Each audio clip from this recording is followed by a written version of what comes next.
Anathem is a speculative fiction novel by Neal Stephenson, published in 2008. Major themes include the many-worlds interpretation of quantum mechanics and the philosophical debate between Platonic realism and nominalism. Plot summary: Anathem is set on and around the planet Arbre.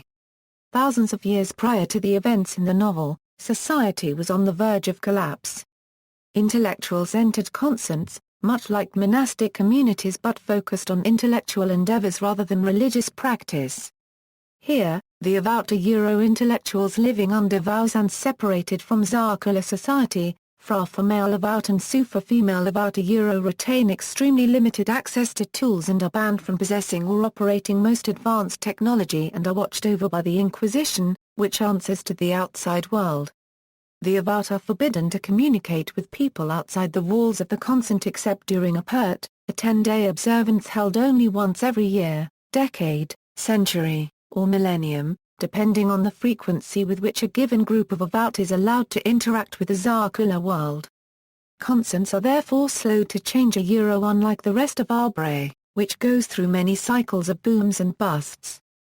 Interaction between the Avowed and the Zarkula world is not, however, limited to a PERT. The secular power may evoke, or remove from the consent, members of the Avowed, when needed to address pressing scientific issues facing Zarkulas. Such removal is one of many opts performed on certain occasions much like rituals or sacraments of the Roman Catholic Church. The act of removing an Avowed from a consent at the request of the Zarkula power is called voco, or evocation, the Avowed called being evoked. The narrator and protagonist, Erasmus, is a Fra at the consent of Sancti Tor. His primary teacher, Arollo, discovers that an alien spacecraft is orbiting Arbre, a fact that the Zarkula power attempts to cover up. Arollo secretly observes the alien ship with a video camera, which is prohibited by Cartesian discipline. Erasmus is unaware of the content of Arollo's research until he deciphers it after Arollo is banished in a rite called Anathem as the result of his possession and use of prescribed technology within the consent. The law of the second new revised book of discipline that governs the lives of the Avowed at the time of the narration which bans the Avowed from owning anything but 2 pieces of clothing and a sphere with multiple uses, and bans them from using or even knowing how to use any technology but paper and pen. Was developed in response to the third large-scale plundering of consents by the Zarkula world, which itself was initiated due to the Zarkula belief that certain Avowed, especially of the millenarian maths, had developed a praxis that required nothing more than the mind, and was able to effectively change the past or the future through an unknown method, making it much more powerful and dangerous than any real technology. It was later recognized as some sort of many-worlds interpretation narrative shifting, in being able to shift consciousness which is hypothesized as the driving force behind reality, as something is not measurable until it is observed in quantum theory. Thus a phenomenon called wavefunction collapse occurs from many cosmos very similar to the real one. This is made possible because the mind is found to inhabit many slightly different cosmos, and moments of thought where everything falls into place are recognized as the mind's reaction to waveform collapse. There is much discussion of a methodology by which narrative shifting occurs. In general, it is centered on the idea that information may flow between different world tracks via a method modeled using directed acyclic graphs, in which information may only flow in one direction. This premise, which is discussed in an appendix, is key to understanding later events in the book. Several months pass, and Erasmus falls in love with Surala, another Avowed at Sancti Tor. Immediately after this, the Zarkula power removes her along with several other Avowed, and Erasmus expects never to see her again. Erasmus, still upset about Arollo's banishment, throws himself into his work. The presence of the alien ship soon becomes an open secret among many of the Avowed at Sancti Tor. Several weeks later, a laser shines down from the ship and illuminates the millenarian math of Sancti Tor. Now that the aliens have shown themselves openly, the Zarkula power evokes many Avowed from Sancti Tor, this time including Erasmus himself, along with one millenarian Fra Jad. Erasmus and the rest of the Avowed are told to travel to the consent of Saint-Tridegar, 2,000 miles away. But Erasmus and some like-minded Avowed also desire to find Arollo first, and subsequently enlist a few Extremorose volunteers on an unauthorized journey to Bliss Butte, where they think Arollo has traveled to continue his astronomical observations. Upon arriving there they discover that Arollo had already left for a destination unknown. Fra Jad urges Erasmus to continue his search for Arollo towards the north, suggesting that Arollo has valuable information about the aliens. Erasmus agrees and sets off with just 3 companions to pursue Arollo, while the others turn back and head to Tredegar.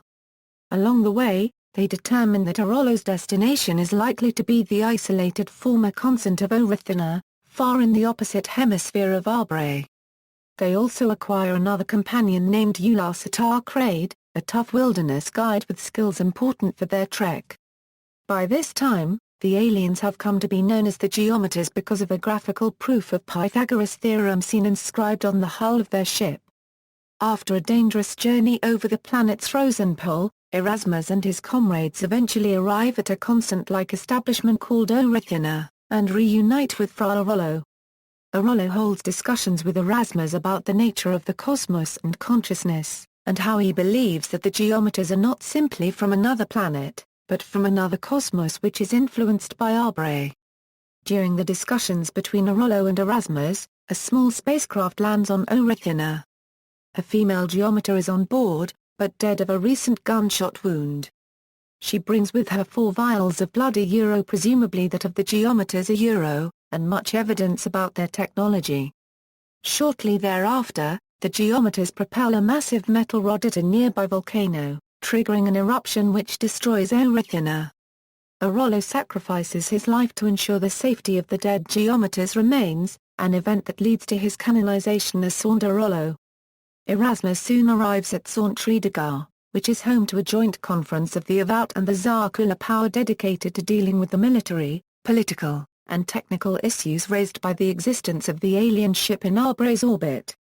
Tredegar is where the Zarkula power had brought many of the evoked About of Saint-Itor to work on methods of collecting and interpreting the limited information regarding the alien spacecraft, as well as researching possible military options. Much research is done on the Geometers, who are found to come from 4 planets in 4 distinct parallel worlds, Anad, Tro, Thos and Litaire. Through observation and experiment, Erasmus and his companions determine that the conference is infiltrated by the aliens, and unmask a Lateran linguist Jules Van Durand, known to them as Zaven. He explains that the Geometers are experiencing internal conflict between 2 factions. The currently ruling faction intends to attack and raid Arbre for its resources in order to repair their spaceship, while the opposing faction favors open negotiation. Jules Durand offers to assist the About of Arbre in resisting the ruling faction of the Geometers, believing that they can bring the situation to a peaceful conclusion. Under fear of a Geometer attack due to the uncovering of the infiltration, the About flee Saint Tredegar and the other consents on Arbre, dispersing into the anti-swarm. Erasmus and several of his old and new About friends are taken to a distant sanctuary, where they receive training for a mission to board the Geometers' ship the Daban Ernad and disable its weaponry. They are launched into space, unknowingly bringing with them everything killers, which the Zarkula power intends to use as a last resort should the explicit goal of the About's mission fail. 3 people including Fra Jad are issued detonators. The About team boards the ship and the narrative of the novel splits several ways, in keeping with the book's theory of multiple parallel universes. Several About trained in martial arts destroy the ship's main weapon, perishing in the attack. In one narrative, Fra Jad leads Erasmus into the command center of the Daban Ernad, where it emerges that the millenarian About of 1,000 years in the past may have used their incanting powers to summon the ship to their cosmos from another parallel one. In yet another narrative, Jad opens a door into a protected area and, upon being attacked, triggers the Everything Killers. Erasmus dies and the population of a section of the Daban Ernad starship are killed. In the final narrative Erasmus awakens in a hospital on the starship to the perplexing news that Fra Jad had died soon after their launch, contradicting his obvious presence and memories up to that point. It remains unclear which of these contradictory narratives is real, and what may have happened in different world tracks that have crossed and overlapped. However, Fra Jad had hinted that the incanters were capable of operating simultaneously in parallel universes, so Jad is likely to have survived in other world lines. Erasmus discovers that the geometers have brought up a high-powered delegation from Arbre, including Allah and his sister Cord. A funeral ceremony for those lost on both sides of the attack forms part of the signing of a peace treaty between the aliens and the Arblons. On Arbre itself, the Zarkula powers and the Avowed have agreed to cooperate as equal powers. The people of Arbre inaugurate a second historical reconstitution, revising many of the rules that had restricted the work and lifestyle of the Avowed. Erasmus and friends set about the task of building a new consent, though they do not call it such, as a temple dedicated to Sondarolo. The closing scene is a rousing double wedding, with Erasmus marrying Allah, and his sister Cord marrying Ularsitar. The discipline, in the novel, Avowed follow a life path called the discipline, sometimes referred to as Cartesian discipline, after Saundcuters, the founder of the Mathic world.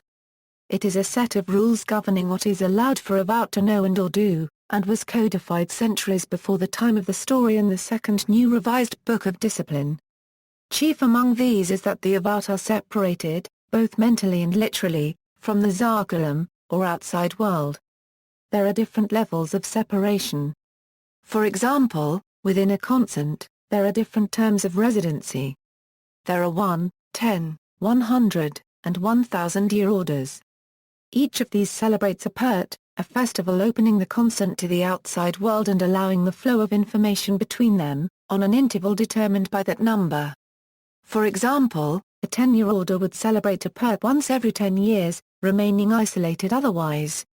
Likewise, a 100-year order would only celebrate a Pert every 100 years, and a 1,000-year order once every 1,000 years. It is an essential part of this that at any time an order celebrates a Pert, all orders below it also celebrate a Pert. For example, a millenarian order would celebrate in the year 3000. Because 3000 is also a multiple of 100, 10, and 1, centenarian, decenarian, and unarian orders would also celebrate. Exceptions to this rule include hierarchs, who are required to confer with a Zarkula power on decisions of weight. The main secondary aspect of the discipline is that the Avowed are allowed to own only their bolt, cord, and sphere. These objects are made with new matter, and can be made to alter their shape, texture and other physical properties without the use of tools or other outside technologies. The bolt is a length of new matter fabric and is used as clothing. The cord is a new matter rope used to secure the bolt. And the sphere is a new matter balloon of adjustable size, shape and hardness, and serves as a multi-purpose tool. There are several restrictions governing, for example, the use of sequencing, syntactic devices, or other praxis. Due to the restrictions, Avowed can only work on an entirely theoretical basis de jure. Philosophical and scientific content and influences. Large portions of the book involve detailed discussions of mathematics, physics, and philosophy. Most of these discussions use fictional Arbran terminology, but treat ideas from actual science and philosophy. Stephenson acknowledges the work of author Julian Barber as the source for much of this material. A major theme of the novel is the many worlds interpretation of quantum mechanics based on a directed acyclic graph, which accounts for the various world tracks and narratives explored by Fra Rollo and manipulated by Fra Jad.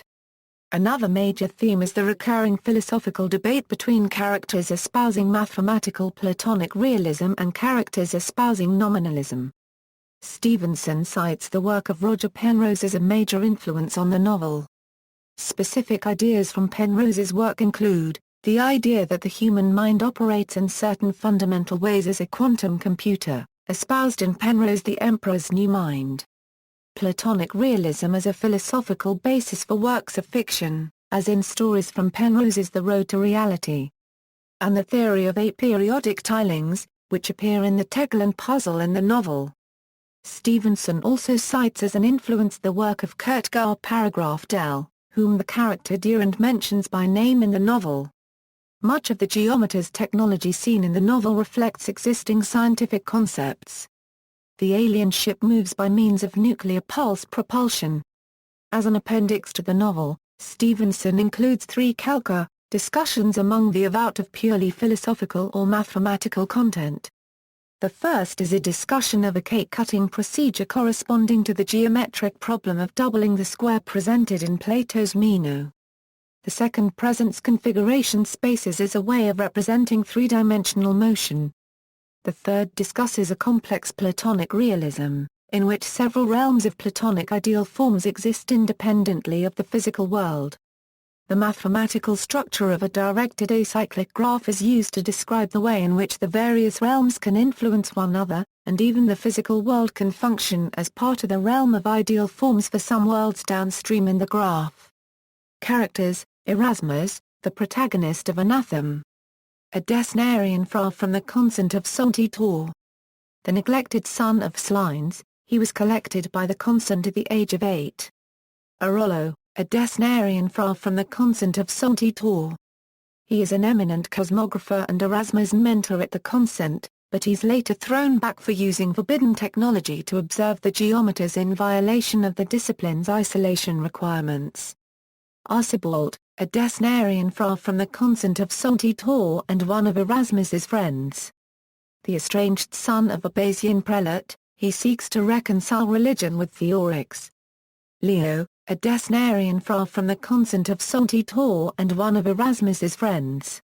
He's known as an absent-minded eccentric and is interested in military history, veil law, martial arts, and unusual gardening techniques. Jezri, a Desnarian far from the consent of Soltitor and one of Erasmus's friends. Unlike Erasmus, Jezri comes from a prosperous burgher family, and is bored with the routine of mathic life preceding the arrival of the geometers. He becomes famous for going into space with the Warden of Heaven to investigate the geometers' ship. Allah, a Desnarian Sioux from the consent of Soltitor and later a major organizer of the Convox. Although they disliked each other as children, she and Erasmus become romantically involved in the course of the story. Jad, a millenarian far from the consent of Soltitor. Jad is evoked in the same ot as Erasmus and accompanies him to Beers Butte in search of Arollo. He later reappears at the Convox. Cord, Erasmus's sister and a machinesmith who lives extramuros near the consent of Soltitor. She accompanies Erasmus on his search for Arollo. Salmon, an eater from the consent of Soltitor who accompanies Erasmus on his search for Arollo. Ulasatar Crade, an extramuros wilderness guide, member of the expedition to find Arollo. Jules Van Durand, an alien, descendant from the planet Laterre, who infiltrates the Convox to gather information for the geometers. Production: the novel was partly inspired by Stephenson's involvement with the Clock of the Long Now project, to which he contributed 3 pages of sketches and notes. A separate compact disc, entitled IOLET, Music from the World of Anathem, containing 8 experimental vocal compositions by David Stuss, will be sold separately through CD Baby and the Long Now Foundation, with profits going to the Clock of the Long Now project. To create the world of Aubrey, Stephenson constructs new vocabulary. In order to familiarize the reader with the new words, many of which are analogous to English, Latin or Greek words and ideas, he put a glossary at the end of the book. Each chapter begins with a definition of one of these words, which usually relates to the chapter in some way. In addition, the author language spoken by the characters was created by Jeremy Bonstein at the author's request, and has been documented. The word Anathem was invented by Stephenson, based on the word anthem and the Greek word anathema. In the book, an anathem is a mathic ritual by which one is expelled from the mathic world. Reception: Anathem received mostly positive reviews. Paul Boughton wrote in the Wall Street Journal that the lasting satisfaction of Anathem derives from Mr. Stephenson's wry contempt for today's just Google it mindset. His prose is dense, but his worldview contagious. On Salon.com, Andrew Leonard described the book as a page-turner and a philosophical argument, an adventure novel and an extended existential meditation, a physics lesson, sermon and ripping good yarn. Michael Dada of The Washington Post disagreed, remarking that Anathem will certainly be admired for its intelligence, ambition, control and ingenuity, but describing it as fundamentally unoriginal, grandiose, overwrought and pretty damn dull. The novel entered the New York Times bestseller list for hardcover fiction at number 1 and achieved the rare distinction for a novel of being reviewed in Nature. Anathem won the Locus Award for Best Science Fiction Novel in 2009 and collected nominations for the Hugo, Arthur C. Clarke, and John W. Campbell Memorial Awards the same year. In 2008, the novel received a nomination for the British Science Fiction Award. References. External links. Anathem on Stephenson's website. Anathem at Worlds Without End. Stephenson discusses Anathem at Google, September 2008. Analysis of Anathem on Literary Act.